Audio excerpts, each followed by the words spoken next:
A sanção da mudança na Lei Maria da Penha pelo presidente Lula veio para colocar fim a uma discussão que se arrastava no Poder Judiciário já há muito tempo. O texto especifica que a Justiça pode decidir afastar o agressor da mulher a partir do depoimento dela à polícia, caso relate que está em risco físico, psicológico, sexual, patrimonial ou moral, ou seja, a medida protetiva agora, para ser concedida, não precisa mais de instauração de inquérito e, se o caso for arquivado, ela não é automaticamente revogada. Bom, sobre essas mudanças todas na Lei Maria da Penha, a gente conversa agora com o advogado criminalista e professor de processo penal, Matheus Bisset, nosso convidado aqui no Issa Bahia. Muito obrigado por aceitar nosso convite, Matheus. Seja bem-vindo, bom dia. Tudo bom? Bom dia Jefferson, bom dia Ernesto, bom dia a todos os nossos ouvintes da Tarde FM. Eu que agradeço o convite, prazer imenso estar participando aqui desse verdadeiro bate-papo, né, enriquecedor que vamos ter hoje. Acredito que há um consenso no sentido de que foi um avanço essa mudança na Lei Maria da Penha, uma vez que concede essa medida protetiva a partir do depoimento da mulher, ou seja, não precisa passar por aqueles trâmites legais todos que muitas vezes até colocavam em xeque a própria declaração da vítima. Agora, você acredita na eficácia dessa mudança? Porque antes mesmo de haver essa mudança, eu penso que uma reclamação que era muito recorrente era a dificuldade de efetivar a medida protetiva quando se via, de fato, viável, né? Ou seja, legal. Agora, com a facilidade dessa adoção da medida protetiva, vai ter efetividade para isso, Matheus? Sem dúvidas. Penso que essa mudança ela foi muito considerável, justamente para trazer uma sensação ainda mais de efetividade dessa medida. Então, as mulheres vítimas dessas violências, elas passavam muitas vezes uma dificuldade para ter de forma mais célere essa medida protetiva. Então, muitas vezes tinham que esperar o andamento de um processo, esperar o início de um inquérito, tinham que se deslocar até uma delegacia para registrar um boletim de ocorrência. E agora, né, com apenas a transcrição do relato dos fatos, isso pode facilitar, dando mais credibilidade à palavra dela e principalmente mais celeridade na medida. E isso pode fazer com que enfrente toda essa violência e toda essa demora decorrente de toda essa burocracia, podemos dizer assim, que existia anteriormente. Agora, simplificando este acesso e a concessão, sem sombra de dúvidas, acredito que vai ser algo muito relevante essa mudança. Agora, isso não impede o desenvolvimento do inquérito que acompanha uma denúncia, um caso como esse. Ou seja, a mulher se declara vítima de algum possível agressor e tal, mas recebe a medida protetiva como consequência, mas as investigações, elas continuam normalmente? Perfeito. A medida protetiva, ela, de forma bem simples, é um processo. Né? A medida protetiva ela vai cuidar justamente de proteger a mulher que está sendo vítima de aquela agressão, mas também, de forma paralela, vai se ter um inquérito policial para apurar aquele crime. Então, de repente, foi narrada uma ameaça, uma lesão corporal, uma tentativa de homicídio. Então, você vai ter o inquérito policial e possível processo mais na frente criminal para apurar aquela conduta delituosa daquele rapaz, mas, de forma paralela, estará tramitando também a medida protetiva de forma independente, inclusive. Então, uma das principais mudanças foi justamente esse período da duração dessa medida protetiva. Não está vinculado ao inquérito policial. O inquérito, por exemplo, pode demorar de ser iniciado. Um processo ele pode demorar de ser concluído. O inquérito, inclusive, ele pode ser iniciado e arquivado, por exemplo, e a medida protetiva ainda passar em vigor. Então, vai ser algo paralelo. Né? Você vai ter ainda um inquérito, processo para apurar aqueles crimes, mas ainda assim a medida protetiva está em vigor. E essa mudança da lei, ela justamente vai deixar muito bem claro que existe uma diferença entre os dois. Em que pese você tenha um inquérito policial e um processo, que de fato muitas vezes demora, você já vai ter a medida protetiva concedida de forma mais urgente, para que a mulher se sinta segura e protegida a fim de enfrentar todo esse andamento desse trâmite processual. Antes de eu passar a bola para Ernesto, que quer te fazer uma pergunta também, mas só para ficar um pouco mais claro, porque você disse que mesmo quando o inquérito, por exemplo, é arquivado, aí eu fico aqui imaginando, porque não se conseguiu as provas suficientes para apresentar o agressor como de fato sendo um agressor, mesmo nesses casos, ou nesse caso, a medida protetiva ela se mantém, ou seja, o inquérito foi arquivado, não teve prova mas a medida protetiva ela continua? Pode ser que continue, sim. O inquérito policial ele tem a intenção de buscar os indícios de uma autoria e materialidade de um crime, ou seja, ele busca investigar se existiu um crime e se existiu indícios de um autor, de quem praticou esse crime. Mas ele corre de forma apartada, ou seja, de forma separada da medida protetiva. Então, ainda que se tenha o arquivamento, a medida protetiva ela pode continuar em vigor, desde que a vítima se manifeste sobre aquela situação de insegurança que permanece, por exemplo. Então, ainda que se tenha um arquivamento, não necessariamente vai levar diretamente ao a dissolução dessa medida protetiva. Não sei se aplica falar em perda de objeto no caso de um processo criminal. Isso. Poderia inicialmente nós pensarmos, né, que existiria uma perda de objeto, porque se você está apurando um inquérito, uma investigação de um crime, que não, na verdade não existe crime, nós o que é que justifica, então, a manutenção da medida protetiva se o fato não sustenta um inquérito? Perfeito. A medida protetiva, como ela corre separada, essa investigação do crime, ela leva muito em consideração a sensação de medo daquela vítima, da mulher, a sensação de pavor, a sensação se ela ainda entende que se encontra em situação de risco. Então, muitas vezes, hoje, ainda que você tenha um arquivamento, lógico, não implica uma revogação imediata desta medida. Geralmente, principalmente com essa mudança da lei, onde dá mais credibilidade ainda à palavra da vítima, pode acontecer que o inquérito ele seja arquivado e ainda assim o juiz entender, por exemplo, que as razões dela de permanecerem a medida persistem. Ou por situação ainda de vulnerabilidade, ou porque ela entende que passa por uma situação de risco e etc.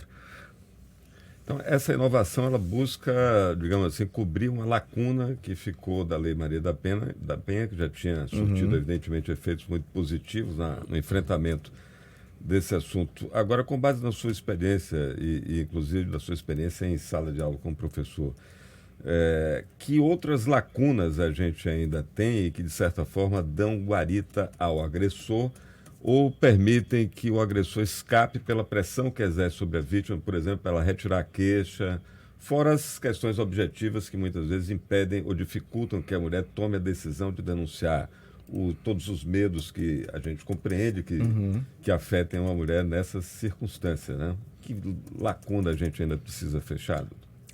Existem, na verdade, ao longo desse período, né, estão existindo algumas modificações, atualizações na medida protetiva, na Lei Maria da Penha, justamente para preencher essas lacunas.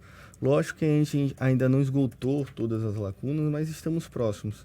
Talvez hoje eu penso que a principal dificuldade seria a iniciativa da vítima em procurar a autoridade policial ou procurar ter essa medida, ou por medo, ou por uma sensação de impunidade, ou por uma falta de acesso. Então, talvez ainda assim seja uma lacuna que precisa ser preenchida com algumas outras medidas para facilitar este acesso. É o que essa nova lei trouxe. A lei ela veio preencher duas lacunas que eram muito deficientes até então. Uma era a questão da palavra da vítima. Ela veio dar maior credibilidade para a palavra dela. E o segundo é o tempo. Muitas mulheres se queixavam que eram vítimas de uma violência, seja patrimonial, física, moral e etc. E demorava muito para que o Poder Judiciário dê esse retorno para ela, seja da concessão da protetiva, do inquérito policial, do final do processo. Então, essas duas modificações vieram para preencher essa lacuna, para que efetivamente a palavra da vítima ela tenha maior força, sem necessariamente ela estar vinculada a um inquérito, a um processo, alguma outra formalidade legal, bem como também a forma mais célere que isso vai ser concedido. Então você não precisa passar por um procedimento legal, ou às vezes acontece um fato, a intenção é que efetivamente se tenha essa condição protetiva para que evite que se tenha um mal muito maior. E quando a gente fala em medida protetiva, claro que quando aplicadas de forma correta e com urgência, eu fico imaginando aqui, podem certamente evitar novos casos de violência contra a mulher, casos até de feminicídio. E quando eu te perguntei no início da conversa sobre a eficácia dessas medidas, Matheus, foi no sentido de essas medidas na prática, elas costumam ser bem-sucedidas? Como é que se dá uma medida protetiva? A mulher, ela fica ali protegida por um policial 24 horas por dia, durante quanto tempo? É nesse sentido, a eficácia, de fato, ela se comprova na prática? Se comprova. Hoje, tem o primeiro passo, né, que seria o acesso a esta medida protetiva, em que a vítima, ela pode, ou através de um advogado, da Defensoria Pública, ou até mesmo através do próprio delegado de polícia, pode requerer essa medida protetiva ao juiz, que analisando e levando em consideração muito também a palavra dela. Por que isso? Porque nós temos que muitos casos de violência contra a mulher são cometidos e não tem testemunhas. É a própria mulher que tem ali a palavra dela como a prova necessária. Então, a partir do momento que esta medida ela é concedida pelo juiz, o juiz determina algumas obrigações que devem ser cumpridas por aquela pessoa, sob pena, inclusive, até de uma prisão preventiva. Mas como é que isso, de fato, é fiscalizado? Então, primeiro, a pessoa ela é intimada, né? Ela toma conhecimento formalmente quais são as obrigações que ela deve seguir. Existe ainda também a que nós chamamos da Ronda Maria da Penha, que esta ronda é importantíssima para ter essa eficácia na medida, onde você pode deixar o endereço daquela vítima meio que cadastrado naquela ronda, e a polícia ela faz uma ronda mesmo para aqueles endereços das pessoas, para que fiscalize efetivamente se essa medida está sendo cumprida. Se bem que isso é muito subjetivo, né? A ronda mera e simples ali circulando não significa que esteja dentro dos domicílios, sabendo o que está acontecendo, na verdade, né? É um pouco, de fato, até um pouco dificultoso pelo número de pessoas, número de casos. Mas, além desse apoio, né, que é muito bem feito pela Ronda Maria da Penha, nós temos também a possibilidade do acesso de forma, por exemplo, por meios telefônicos. Então, vai existir uma ronda ali nas ruas, mas aquela vítima ela vai poder ter um contato direto. Botão do pânico também, alguns...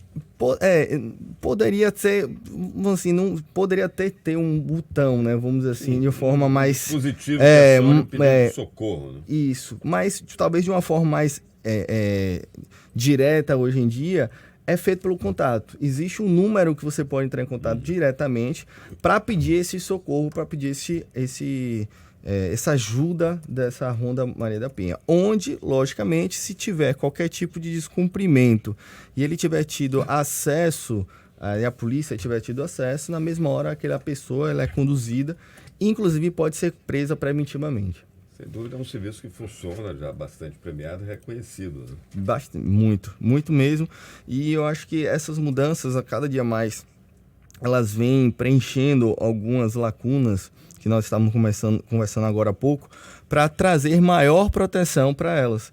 Porque como foi falado aqui mais cedo, isso pode evoluir para uma lesão corporal, um feminicídio ou algo do tipo. Exato. Então, por mais que às vezes, mas é uma discussão, é uma violência patrimonial, é algo que não vai ser... Não, mas às vezes é o início, né? É o indício que talvez tenha para que possa acontecer algo pior. Então, se você combate do início, nós temos, logicamente, a maior probabilidade evitar, né? de ter sucesso.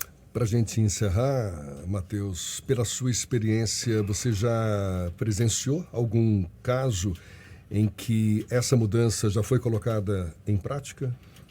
Essa mudança ela foi recente agora, né? Isso se deu agora no dia 19 de abril, que passou a entrar em vigor. A palavra da vítima, ela já tinha uma credibilidade muito relevante nesses casos, muito mesmo. Então, mas agora, sem sombra de dúvidas, vai tornar algo mais evidente. Então, o acesso para aquela vítima vai se tornar muito mais fácil e mais rápido.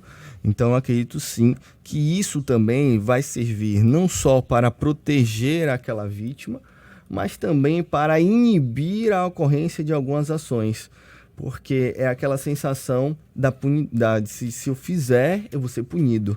Então, quando a lei é mais severa, penso que também tem esse caráter educativo. Perfeito. Para que, efetivamente, as pessoas saibam que agora tá muito mais fácil de se chegar àquele autor daquele crime ou de se punir aquela pessoa, justamente porque a lei está mais rígida.